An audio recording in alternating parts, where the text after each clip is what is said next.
Vinyl community. It's your boy Mark here. We're out in the treehouse. We just shot a video talking about this. It's an amazing box set from Keen's, but we're not here to talk about that today. We're going to answer questions. Questions that maybe you've been asking, maybe you haven't. But Dylan, shout out to Dylan, the record spinner. Hey, we've been keeping the record spinning, haven't we? We're just talking about, because from my experience, I've been a content creator for a while. A decade. I've helped influencers. I've worked on my own. And I got to say, I love doing this type of content. I mean, I said in the last video, this is why I started the channel. It's not just to do unboxings and talk about vinyl. It's to really showcase. When people do good work, they should be appreciated and talked about. And that's what we want to showcase. Record stores, record people, fun vibes, great music. That's what we're here to do. So let's do it. I'm going to get my phone out and we'll answer some of these questions. All right, look, we're going to go gauntlet style. There's 30 questions. I'm going to give short answers. Here we go.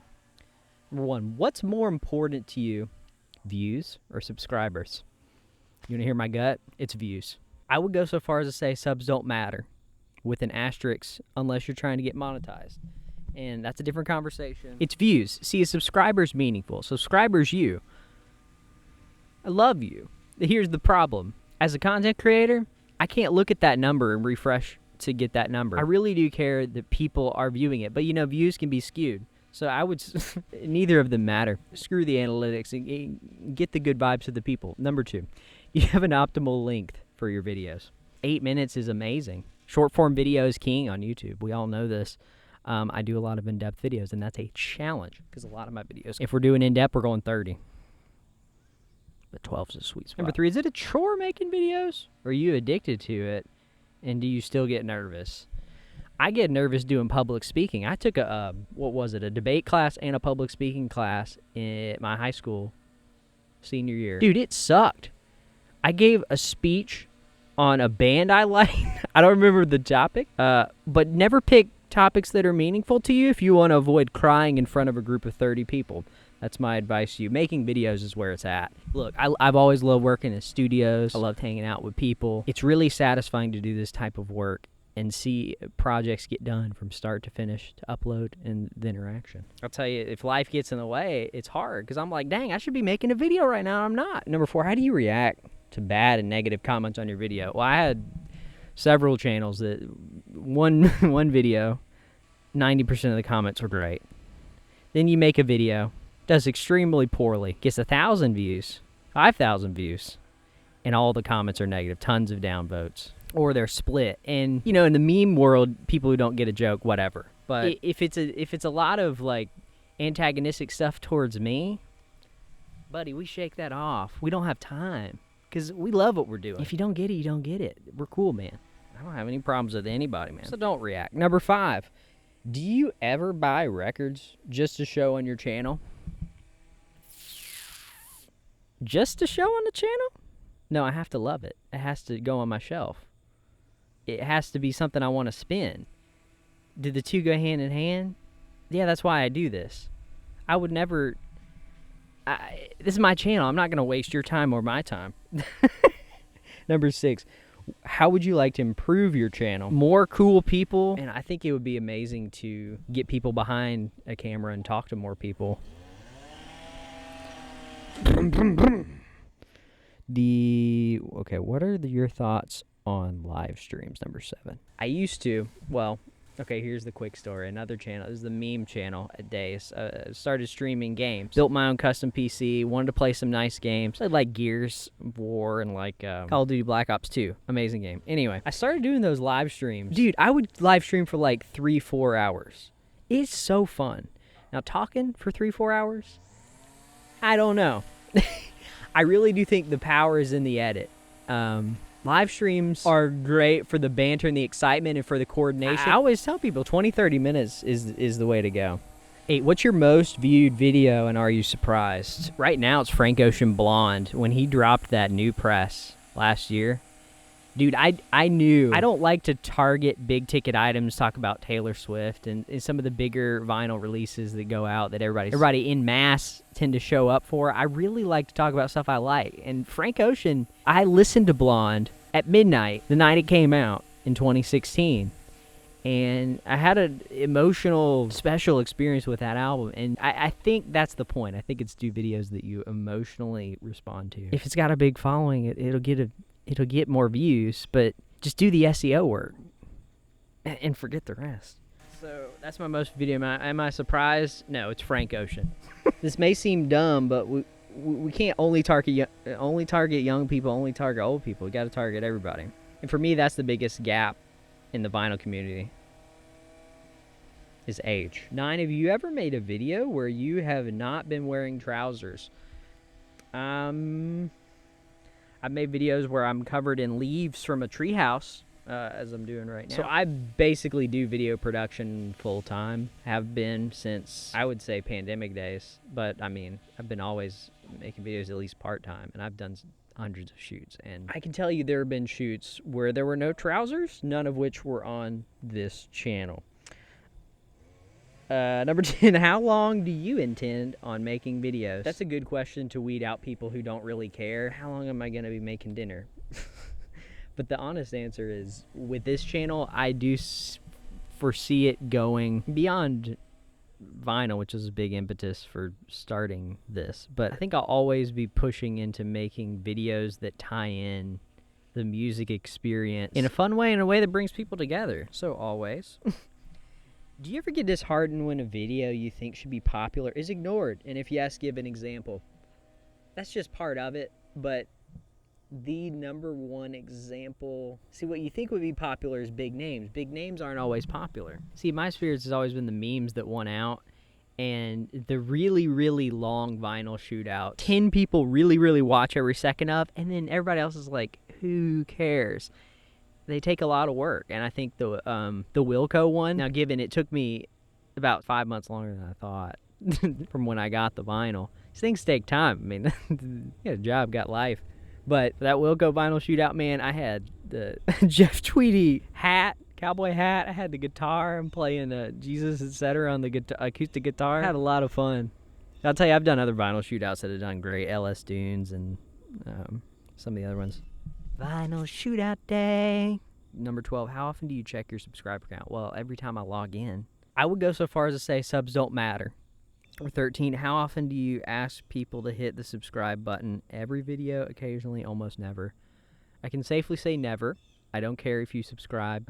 I know everyone does it differently. I have 3 different YouTube channels where I subscribe to music type videos, meme and regular type videos, and production work type videos. Oh, and this one, which I subscribe to, like vinyl music community type stuff. I believe in the audience. Like, within 5 seconds if you're gonna like this person or not. If you don't subscribe in the first 10 seconds, you're not going to get a subscription. And I think, I'm just going to say this to fellow content creators. Look, if you have a large percentage of your audience that's not subscribed, it's not because they hate you. Oh, that's a blue jay. Oh, that was cool. I love shooting outside. 14, how do you feel when you lose subscribers? Oh. I need my fake eye drop tears like in the other video. And what's the largest amount you've lost in one day? I think on this channel, I lost 3 or 4, maybe 8. A lot of the Frank Ocean stuff. When you do really well, you have a net gain, and that also means you have a dip. It just doesn't matter. You have to look at that constant climb, and you have to be satisfied with the work you're doing, or you're always going to be looking at numbers to solve your problems. Number 15, how do you feel when people comment on your video and they obviously haven't watched it? For example, a comment comes in for a 15-minute video 1 minute after it's uploaded. Comment first. Comment a really nice lengthy reply. Don't comment. Yeah, it does help the algorithm and all that, but like, look, here's the deal. How do I feel?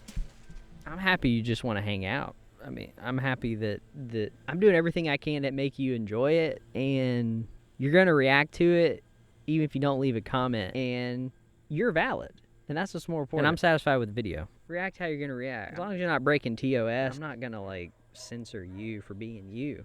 I appreciate you. If you or already have hit the 1K sub count for monetization, will you monetize your channel? And if you're eligible for the thanks option, will you promote it? Maybe. I could see myself trying to monetize the vinyl shootouts to get the money to help fund buying like $300 OG pressings of stuff. Like Rick Beato is goals when it comes to the interview type content and that kind of stuff. That would be the bigger projects that I would go for that would need that feature. Honestly, I just enjoy doing what I'm doing. Yeah, I would run ads because YouTube's already running ads on my videos when I'm not getting paid. So why would I stop it when I could get paid? Because every little bit helps when it comes to that. But honestly, who cares? But that's come from a person who doesn't do this channel full time. 17, do you ever sub another channel just to try to get a sub back? And when you do sub other channels, approximately what percentage do you hit the notification bell?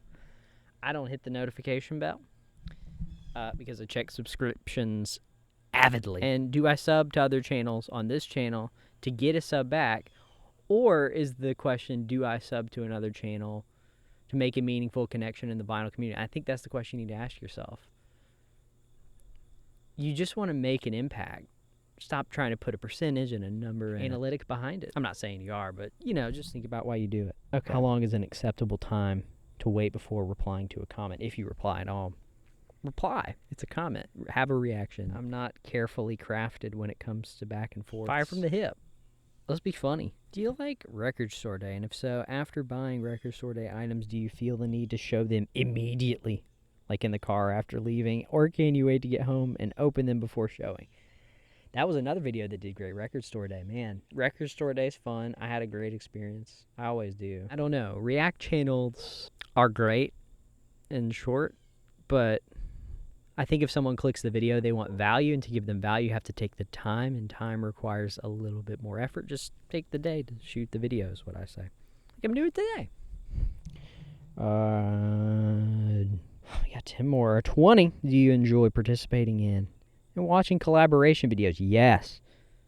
But do you get put off watching them go beyond the 1 or 2 hour mark? I just answered that in the live stream thing. Look, I used to, dude, I love podcasts that go 2-3 hours. I used to listen to those late at night. Content creators in the vinyl community who are just kind of getting started. I think you should focus on making the content something you really, really love and something you can structure in a basic way, and then forget the rest. Not everybody can vibe for 3 hours, though, and some people probably shouldn't, because it's like,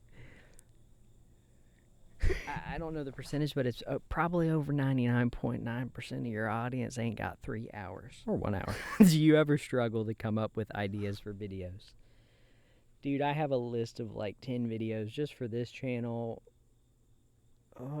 I even have like pre-script ideas for videos that don't even have titles or content, where I do these characters. So here's the problem. Don't focus on a great idea or even the SEO. You should start with, is this what we love to spend our time doing as a community? Okay. Number 22. If purchasing subscribers was an option, would you partake? Why and how much? And again, I hate social media so much. You can do this on other social media and inflate your numbers. Ugh, I get a sick feeling in my stomach thinking about numbers. Again, I don't do this full time. There are better strategies to generate financial incentive when you're trying to be a full-time creator, but that's not a strategy or option I would implement. Number 23, do you like to mention how much you paid for your records? Dude, we should always talk about what we paid for records. I think it's good to research numbers to help understand value, but I don't think you should analyze the dollars and cents of your median min max on Discogs, because that's kind of a waste of time. Number 24, are there genres of music you don't really like and would never show on your channel? There's artists I don't necessarily, after listening once, wouldn't really listen to again. But look, Rick Rubin, I'm going to find this Rick Rubin quote. Here it is. He said, learn to recognize when something is good, even when it is not what you intended it to be. I like that tweet. Number 25, when watching other people's videos, do you ever flick through the video till you find an artist shown that you like? Yeah, if the video is a half hour, again, it goes back to that thing where it's like showing what you love, and the love will show. Number 26, what are your thoughts on shorts?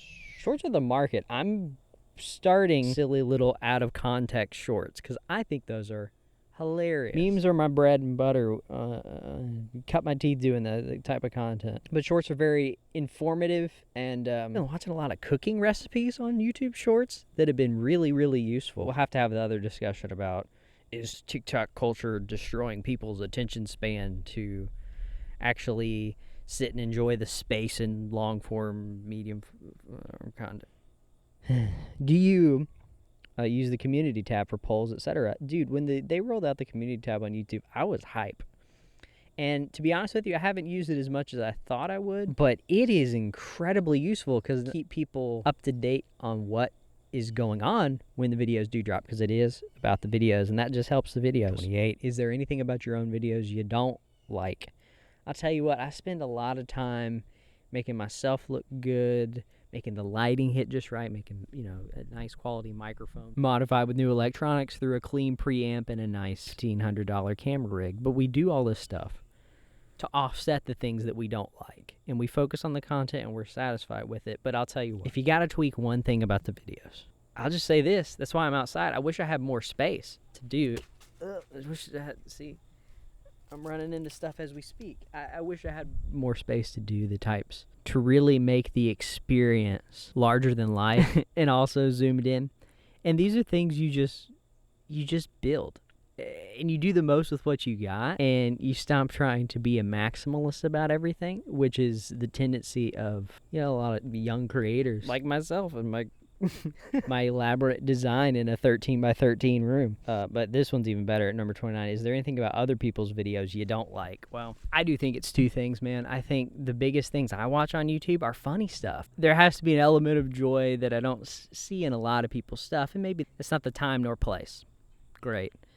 I think when people don't give you value as well, even if it is something that is more serious or intentional, and I think most of that just comes down to sheer editing stuff out. Give me the creme de la creme. Give me lots of little videos. And you know what? I'm preaching to myself here, because I start to make those short 8-minute videos. To me, that's short. Cut it up into parts. But nah, you guys are great. Honestly, that is a nitpick. Number 30, if you were to stop making videos, would you, A, B, or C? A, shut down the channel completely. Keep the videos live. Make the videos private. And there's like a part B to the question. Would you make an announcement that you would no longer be making videos? Ooh. I think...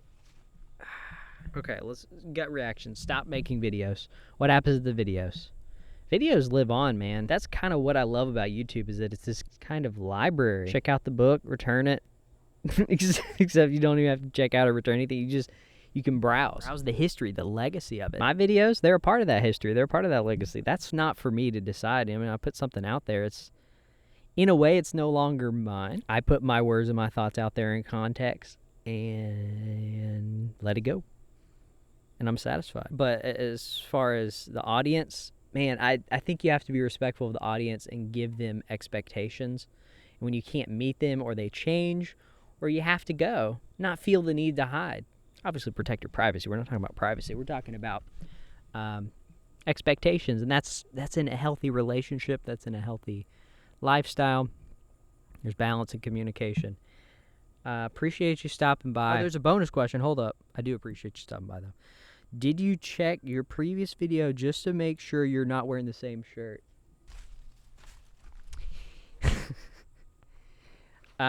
You got to think about everything. Of course, it's not about not wearing the same shirt. It's about matching the holistic theme. We're getting way too deep. I super appreciate you stopping by, like I said. Keep on grooving your way. Have a beautiful day.